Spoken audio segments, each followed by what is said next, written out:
Buenas, espero que estés muy bien. Te doy la bienvenida a un nuevo episodio de Mente Abierta.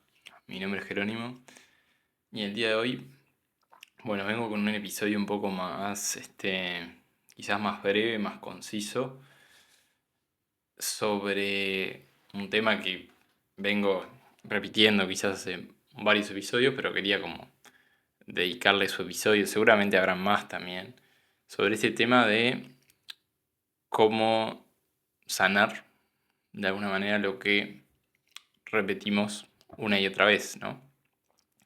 Lo que llamaríamos patrones, la repetición de patrones inconscientes, por decirlo de alguna manera, porque no tenemos, nunca vamos a tener probablemente la conciencia del 100% de las cosas que repetimos, ¿no? Muchas veces repetimos conductas y patrones que nos causan sufrimiento y no nos damos cuenta, ¿no? Entonces eso va a ir un poco más enfocado a eso al episodio. Y digo esto de que quizás nunca llegamos a tenerlo en su totalidad porque si bien cuando empezamos un proceso de sanar cosas nos damos cuenta de lo que nos hace mal o de la parte gruesa, después cuando uno empieza a afinar me parece que cada vez se hace más difícil ver lo que nos está haciendo daño. Pero bueno, es un proceso de toda la vida, como digo siempre. Y, y bueno, quería ir un poco como a la teoría más gestáltica de esto que a mí me ha cerrado mucho y como para explicárselas de modo que lo entiendan de manera sencilla. Es algo que la verdad, como una vez que uno lo internaliza y sobre todo lo siente, es como un choque de realidad grande porque, porque bueno, realmente sorprende. Pero bueno, ahora vamos. Entonces, como volviendo al punto principal de este episodio, es el tema de repetir patrones, ¿no? Es el tema de todo el tiempo estamos haciendo cosas que nos hacen daño, que nos causan sufrimiento, quizás nos vinculamos con personas que nos hacen daño, quizás o quizás no nos hacen daño al principio, pero terminamos generando relaciones que nos terminan haciendo daño luego, en el largo plazo, ¿no? Y después empezamos otra relación y es de nuevo lo mismo y de nuevo lo mismo. Entonces, un poco el por qué sucede eso, vamos a tratar. Y también no solo tiene que ser vínculos con personas, ¿verdad? También creo que hay un vínculo con la realidad material, por decirlo de una manera, que nos lleva a caer en los mismos patrones, ¿no? Y acá, bueno, entra el eneagrama, como, bueno, el eneatipo tipo 7 fue el último episodio, por poner un ejemplo del 7, ¿no? Pero la acumulación de o las adicciones al ira, bueno, al placer instantáneo, bueno, también es una manera de una repetición de un patrón, ¿no? Que a largo plazo termina causando sufrimiento porque tanto placer inmediato luego se transforma en un sufrimiento, ¿no? Porque de alguna manera es como una insatisfacción que están tapando de fondo, unas emociones que están tapando de fondo. Pero bueno, no es el episodio de línea tipo 7, era por poner un ejemplo, pero básicamente lo que quería mencionar es eso, ¿no? El patrón que uno repite y repite y repite le causa sufrimiento y también creo que estaría bueno traer la parte transgeneracional, es decir, que muchas veces que las cosas que repetimos son cosas que ya repitieron nuestra familia, nuestros antepasados y sobre todo los mecanismos quizás son parecidos, ¿no? Para determinada situación, por ejemplo, traumática, los mecanismos para afrontar esa situación se repiten en el futuro, en el sentido de que si yo en determinada situación de un antepasado, ¿no? Le pasó, tuvo tal accidente, tuvo que sobrellevar una pérdida, etcétera, no de la manera más adecuada, probablemente yo, si me llega a pasar algo de eso en mi vida, también tenga dificultades que justamente toquen un punto sensible ahí, porque también viene del pasado.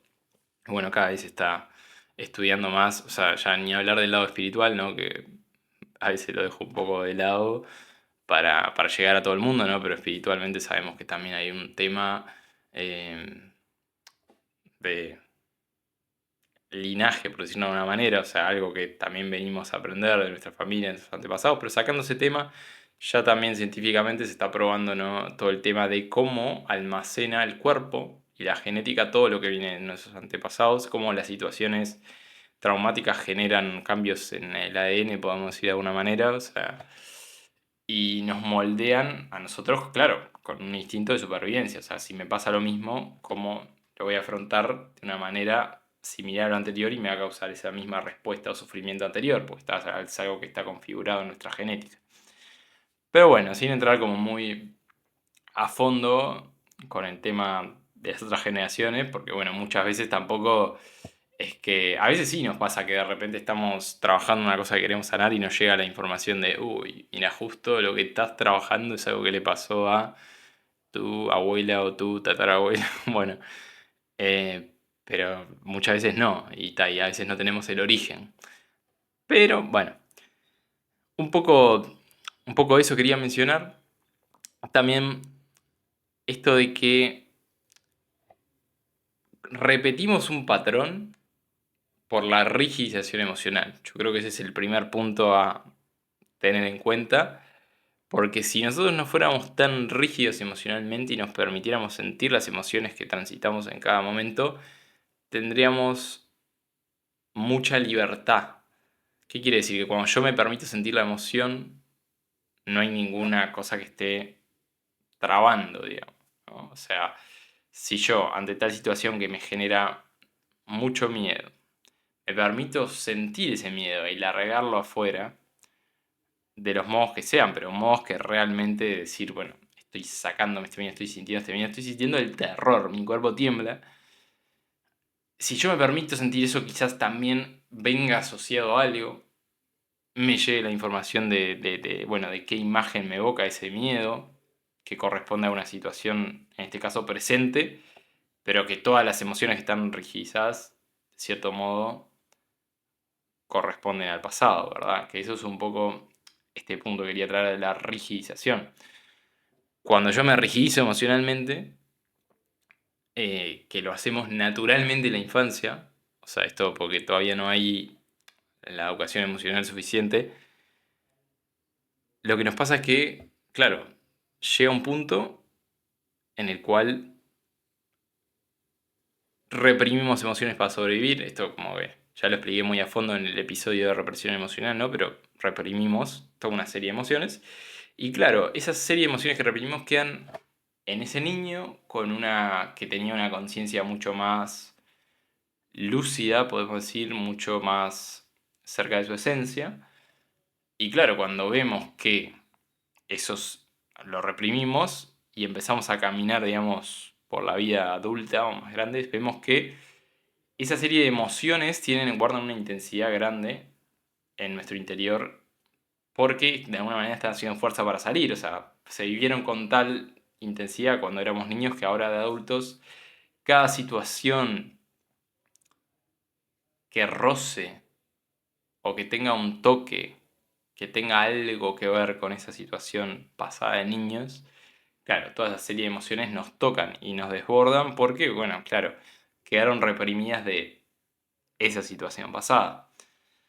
Entonces, claro, si no existiera tanta rigidización emocional, si pudiéramos permitirnos sentir, decir, ok, estoy sintiendo esto, me permito respirar la emoción y ver qué está apareciendo del pasado y dejarla que se exprese, dejarla que salga.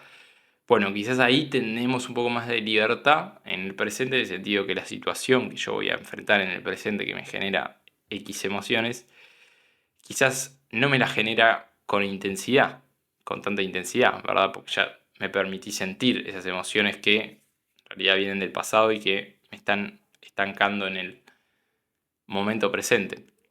Entonces, a eso me refiero, ¿no? Con esto de que, claro, repetimos patrones porque no nos permitimos sentir. Es decir, si yo, por ejemplo, siempre voy a buscar a alguien por el miedo a estar yo solo, porque, supongamos, me dejaron solo en la infancia, claro, siempre voy a estar buscando desde un lugar poco lúcido, en el sentido que voy a estar quizás acercándome a personas no tan sanas, pero no me importa porque lo estoy haciendo para evitar mi miedo de sentirme solo. Entonces cuando yo siento mi miedo de sentirme solo, en el presente, que en realidad ese miedo de sentirse solo muchas veces viene de niños, ¿no? De momentos que nos quedamos solos.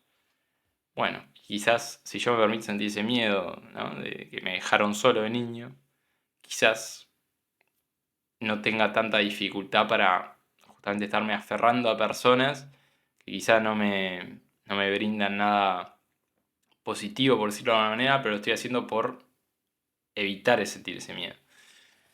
Eso es un poco el trasfondo, ¿no?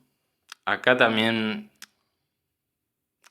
quería como traer un poco mi experiencia, porque en realidad esto yo, como son descubrimientos que los hice últimamente, porque, a ver, en la teoría obviamente uno estudia y sabe la teoría, pero bueno, últimamente me está tocando vivirlo en carne propia. Esto me parece como alucinante, el poder, esto que menciono, ¿no? De que de repente una situación me toca en el presente en algún lugar, me genera una emoción. Y cuando la puedo sentir, ya estoy de nuevo en el pasado y reviviendo una situación del pasado, ¿no? Como una sensación mía de niño que quedó atascada en tal lugar.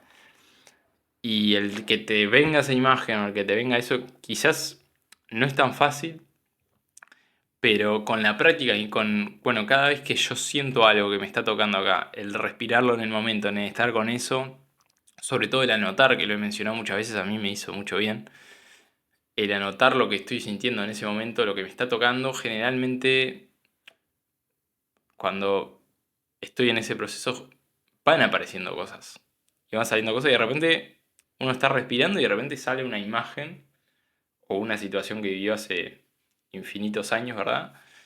Y dice, es la misma situación, es una situación muy parecida a esta, a la que estoy viviendo en el presente, y mirá dónde está tocando, y por eso aparece esa emoción. Entonces es, bueno, súper interesante eso, ¿no? Porque entender que el patrón que repetimos no es que lo hagamos obviamente conscientemente, pero ¿qué hay ahí, no? Atrás está como el miedo también a sentir ese dolor o esa emoción que viene de hace mucho tiempo atrás. Porque claro, no son emociones que decir, bueno, en algunos casos sí, ¿no? En algunos casos, lloro un poco y ya está, ¿no? A veces son emociones intensas, el cuerpo se mueve, bastante se expresa bastante. Entonces también uno tiene que tener el lugar, el momento para transitar esas emociones, el apoyo y el entendimiento de que quizás no todo el mundo está en el mismo proceso, como digo siempre, no todo el mundo entiende lo que uno está pasando. Quizás, imagínense, quizás decirle esto a una persona que está muy alejada, ¿no? De este mundo, por decirlo de alguna manera, es una locura y no entiende nada, pero bueno, también es parte de construir eso. Y bueno, y una vez que nos permitimos flexibilizar, claro, yo una vez que siento la emoción que estaba estancada, en realidad tengo más libertad en el presente para decir, bueno, me podrá tocar ese punto una, dos, tres veces en la misma situación, pero lo puedo largar afuera. Pierde intensidad, ¿verdad? Y muchas veces también están las trabas en el carácter de cada uno, que esto es muy interesante. Bueno, el estudio muy profundo que hizo Claudio Naranjo, ¿no? Pero por ejemplo, para mí que soy mental, he notado que cuando siento la emoción, o sea, siento esa emoción que está estancada, toda mi actividad mental, que es muy grande, disminuye. Que significa que también hay un desequilibrio ahí, ¿no? Entre generalmente lo que somos mentales, precisamos conectar más con la emoción.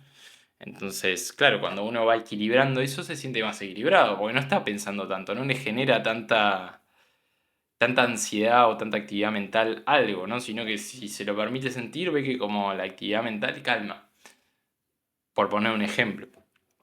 Entonces, creo que está bueno entender esto desde el punto de vista de, bueno, que cada uno tenemos la posibilidad, ¿no? Y la libertad de elegir, elegir cómo trabajamos nuestras emociones, elegir la libertad, ¿no? Elegir no repetir lo mismo. Y obviamente también nos cae todo un peso, como decía, y hay mucho miedo. Y mucho miedo que, que es muy real. Es muy real porque también uno carga con el peso de romper una cadena propia y una cadena, como decía antes, que viene de muchos años y generaciones atrás. romper una cadena de toda una serie de mecanismos para evitar sentir todo eso, porque al final es eso, ¿no?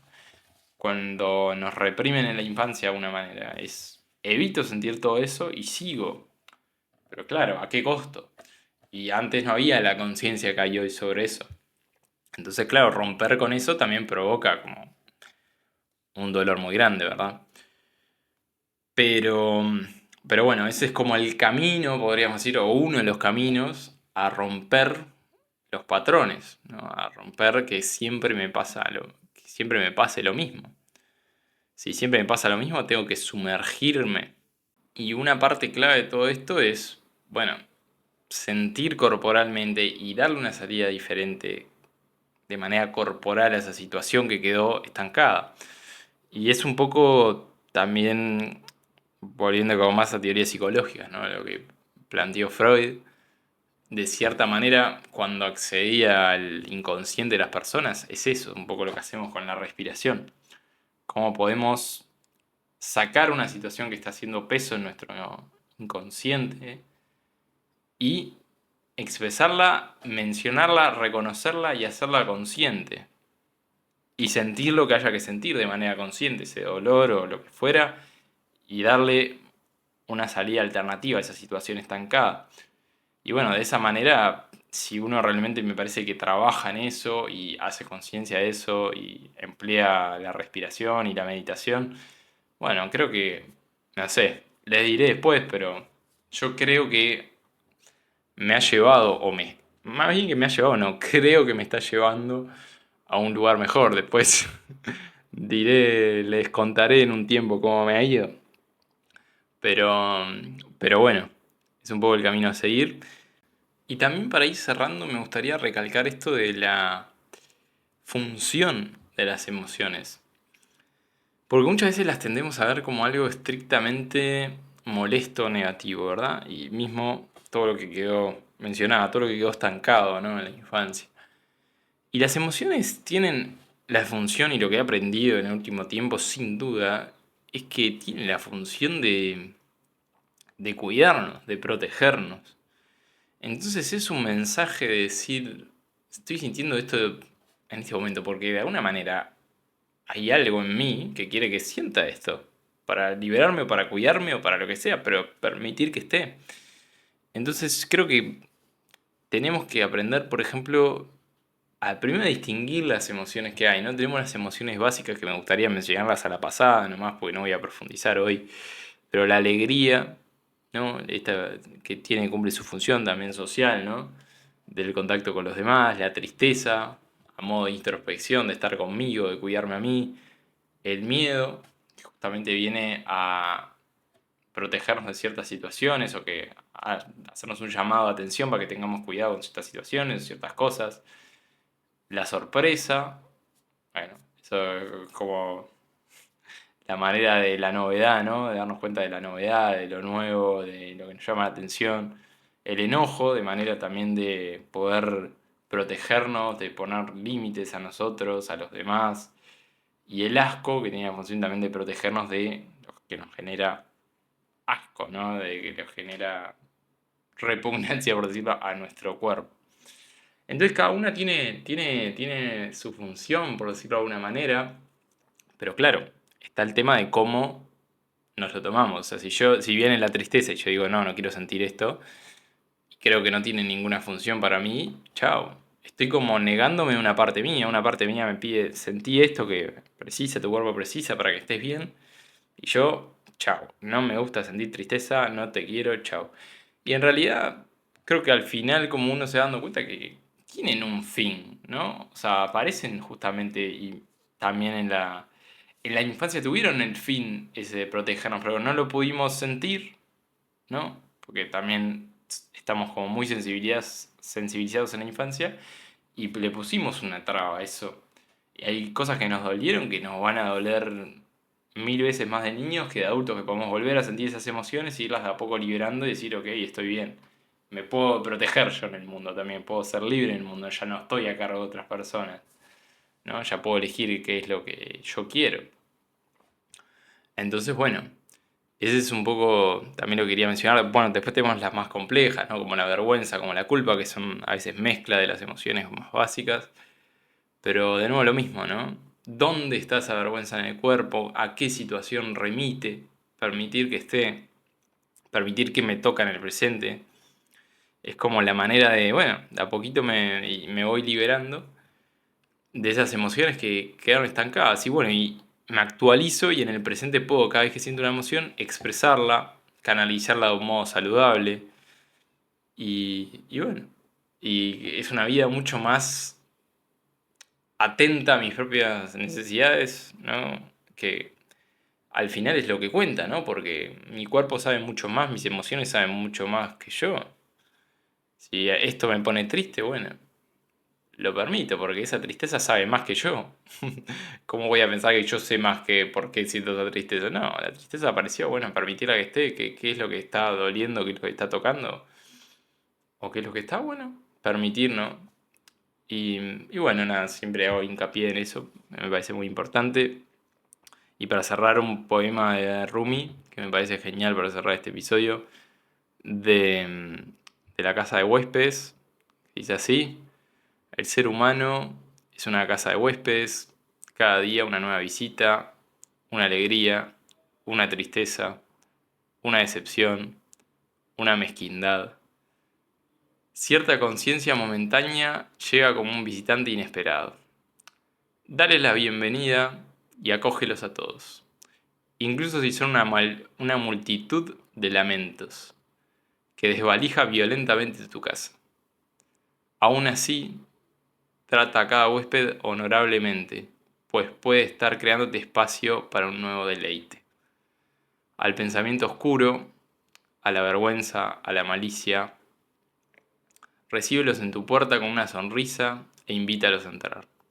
Sea agradecido con quien quiera que venga, porque cada uno ha sido enviado como un guía del más allá.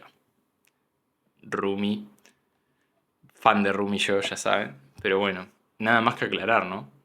Y para cerrar con la parte más espiritual, parece ser que esas emociones también vienen de una fuerza mucho más inteligente que nosotros.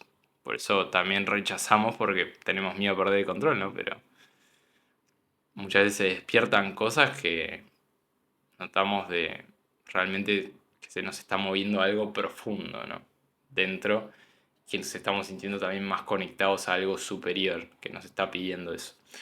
Así que bueno, esto fue todo por hoy. Como siempre, espero haberte ayudado, que te haya servido, te haya sido útil. Me podés seguir en redes sociales, @menteabiertapodcast _ en Instagram. Acordate, si me seguís por Spotify, de darle like, de darle me gusta sería en Spotify, de darle corazoncito, de seguir para enterarte de nuevos episodios, de comentarme qué te pareció el episodio. En YouTube ahí sí dame like, suscribite, activa la campanita para enterarte de nuevos episodios, comentame qué te pareció, qué te sirvió, de qué tema querés que hable. Y bueno, les deseo un buen tránsito a todos de emociones, que cada una tiene su particular función, lugar, y quizás nos esté preparando para una versión más completa y más plena de nosotros, aunque en ese momento que la transitamos la emoción no queremos nada con eso. Muchas veces tiene su función, ¿no? Una vez que estamos, siempre yo lo pienso, estamos liberándonos. Y a medida que nos liberamos cada vez más dolor, más, ¿no? Pero bueno, pero más liberación, y más liberación, más liberación. Así que bueno, te mando un abrazo muy grande y nos estamos viendo en el próximo episodio. Chau, chau.